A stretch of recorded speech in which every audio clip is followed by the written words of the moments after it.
Hello दोस्तों, CTET special के लिए आज मैं जो आप 6 to 8 की तैयारी करने वाले हैं या 1 to 5 के लिए आप लोगों ने जो भी लेक्चर पढ़ा होगा, अब आपको क्वेश्चन प्रैक्टिस की बहुत ही ज़रूरत है।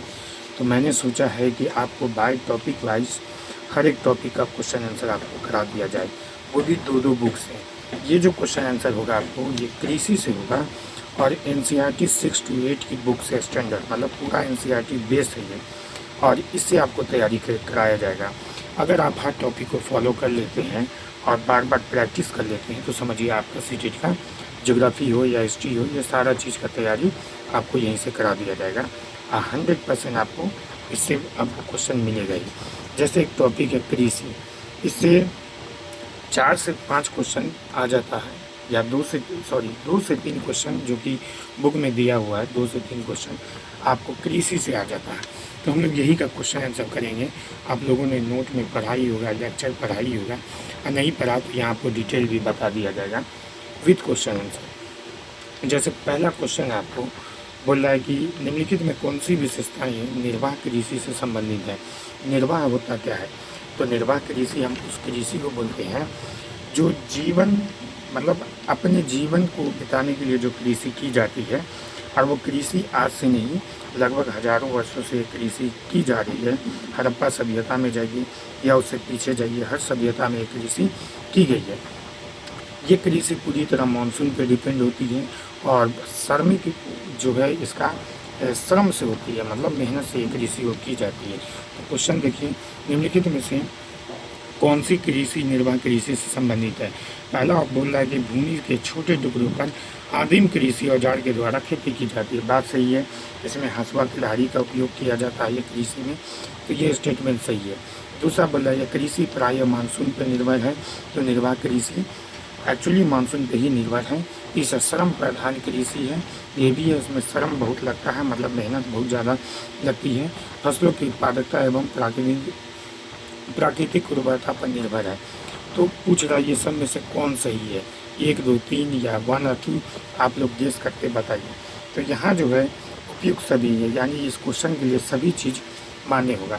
अब ये नोट्स को थोड़ा देख लीजिए कि ये कृषि का जो निर्वाह कृषि का बहुत सारा नाम भी है, तो नाम को भी ध्यान रखना जो मैं आगे आप लोग को बताऊँगा। यहाँ देखिए, दूसरा बोल रहा, क्वेश्चन नंबर 2 बोल रहा है यहाँ कि भारत के कुछ भाग में अभी भी कर्तन या प्रणाली, दहन प्रणाली कृषि प्रचलित है। इस कृषि के देश के विभिन्न में अलग अलग नामों से जाना जाता है। इस कृषि से संबंधित क्षेत्र प्रचलित के संदर्भ में सूची में आपस में मिलाइए।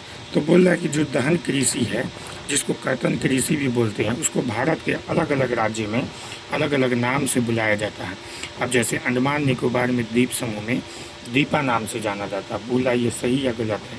बोला मध्य प्रदेश में बेवर नाम से जाना जाता है, पश्चिमी घाट में कुमारी नाम से, झारखंड में कुरवा नाम से। तो दहन कृषि को ये सब नाम से जाना। ये जो मैचिंग दिया है ये एकदम सही है, ये मैचिंग आपका एकदम सही है, और ये कृषि को इसी नाम से जाना जाता है। तो इसका जो कूट है ये सही होगा, पहला का एक ही होगा, दूसरा का भी, ये सारा चीज़ सही है। अब बोला कर्तन दहन कृषि के अनेक नाम कहाँ किस नाम से जाना जाता हुआ है। मध्य प्रदेश में बेबर, आंध्र प्रदेश में पोडू या अठवा जाति। ये आप कीवर्ड देख लीजिए, आप इसको नोट में बना के या यूट्यूब पे ही ऐसे बार बार देख के प्रैक्टिस कर सकते हैं।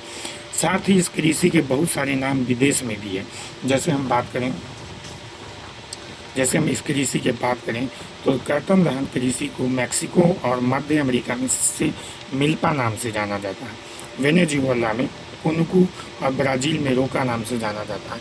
ये सब नाम देख लीजिए। इसमें अगर विदेश से नाम पूछेगा तो ये नाम बहुत इंपॉर्टेंट है। इंडोनेशिया में लंदांग और वियतनाम में रे नाम से जाना जाता है। तो दोस्तों, क्या आपको समझ में आया कैसा क्वेश्चन आपको कृषि से पूछेगा, किस तरीके का क्वेश्चन आने की संभावना है? तो ये आप नोट कर लीजिए ताकि आपके एग्जाम में काम आ सके। हम अब तीसरे क्वेश्चन की तरफ चलते हैं। तीसरा क्वेश्चन बोल रहा है निम्नलिखित में उस कृषि प्रणाली को दर्शाती है जिसे एक ही फसल लंबे चौड़े क्षेत्र में उगाई जाती है। क्वेश्चन फिर से, निम्नलिखित में कौन उस कृषि को प्रणाली को दर्शाती है जो एक ही फसल लंबे चौड़े समय तक दर्शाती है? तो रोपण फसल जो है ये लंबे चौड़े समय तक दर्शाई जाती है। यहाँ आप लोग इसको देख लीजिएगा यहाँ, तो ये इसका पूरा कीवर्ड दिया हुआ यहाँ देख लीजिए। क्वेश्चन नंबर 4 की तरफ आते हैं।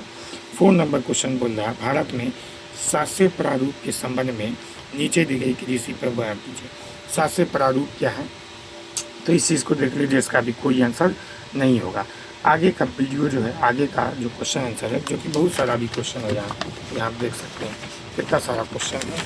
आप खुद पढ़े लिखे हैं तो इसको आप समझ सकते हैं, ये बहुत सारा क्वेश्चन है कृषि से रिलेटेड। हम आपको दूसरे क्लास में ये सारा क्वेश्चन करा करके आपको उपलब्ध कराएंगे।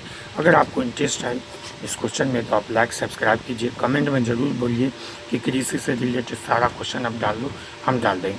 या फिर टॉपिक का जो भी डिमांड है वो टॉपिक का आप नाम लिख दीजिए, हम वो टॉपिक का क्वेश्चन पूरा का पूरा आपको डाल देंगे, ताकि सीटेट के लिए फिर कहीं से आपको पढ़ने की ज़रूरत नहीं पड़े।